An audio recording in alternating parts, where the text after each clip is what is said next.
तभी उसकी नजर एक झोपड़ी पर पड़ी जिसके बाहर एक बूढ़ा व्यक्ति बैठा हुआ था। मोहनलाल झोपड़ी के पास चला गया। बूढ़ा मोहनलाल की ओर देखकर बोला, अरे तुम कौन हो? देखिए, मैं अपने गांव जा रहा था। रात हो गई है और ठंड भी बहुत है। क्या मैं एक रात आपकी झोपड़ी में रह सकता हूँ?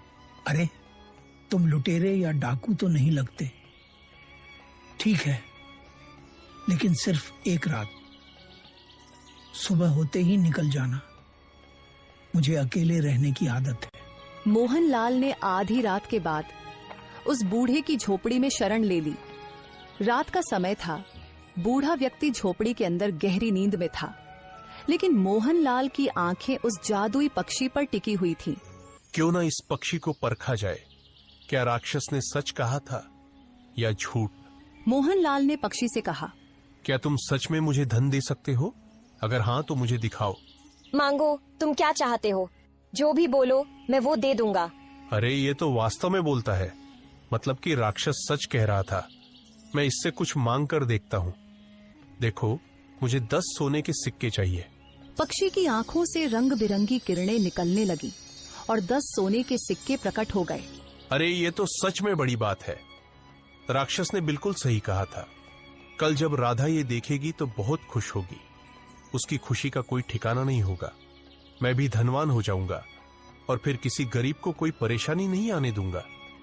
ये पक्षी मेरी किस्मत बदल देगा। बस अब कोई मुश्किल नहीं रहेगी। मोहनलाल गहरी थकान से सो गया था। वह खुश था कि कल सुबह वह अपने गांव वापस जाएगा और राधा को सब कुछ बताएगा। लेकिन वह बुरा आदमी पूरी तरह से सोया नहीं था। वह चुपचाप उसकी बातें सुन रहा था। ये तो चमत्कारी पक्षी है, क्यों ना इसे चुरा लूं? ये मेरे बहुत काम आएगा। बुजुर्ग व्यक्ति ने झोपड़ी के पीछे पक्षी को एक टोकरी में छिपा दिया। सुबह जब मोहनलाल जागा, वह पक्षी को न पाकर बुजुर्ग व्यक्ति से बोला, अरे मेरा पक्षी कहाँ गया? तुम्हारा पक्षी तो उड़ गया। मोहनलाल को शक होने लगा। चुपचाप बताओ, मेरा पक्षी कहाँ है? अरे तो चला जा यहाँ से, मैं तुम्हें काट कर फेंक दूंगा। कोई पूछने भी नहीं आएगा। वह समझ गया था कि पक्षी बुजुर्ग आदमी के पास है, लेकिन मोहन बहुत कमजोर दिल का मालिक था। वह बुजुर्ग आदमी की बातें सुनकर डर गया और राक्षस के पास आ गया। ओ राक्षस, बाहर निकलो। मैं तुम्हें जिंदा नहीं छोड़ूंगा। बाहर निकलो, तुमने मुझे धोखा दिया है।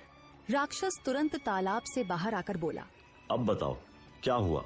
मैंने तो तुम्हें वह चमत्कारी पक्षी दिया था जो तुम्हारी हर मुश्किल को आसान कर सकता है।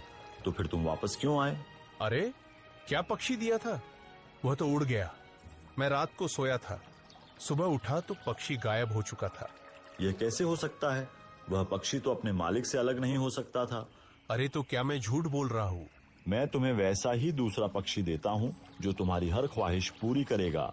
नहीं नहीं, मुझे ऐसी शक्ति चाहिए कि बड़ी से बड़ी सेना भी मेरा मुकाबला न कर सके।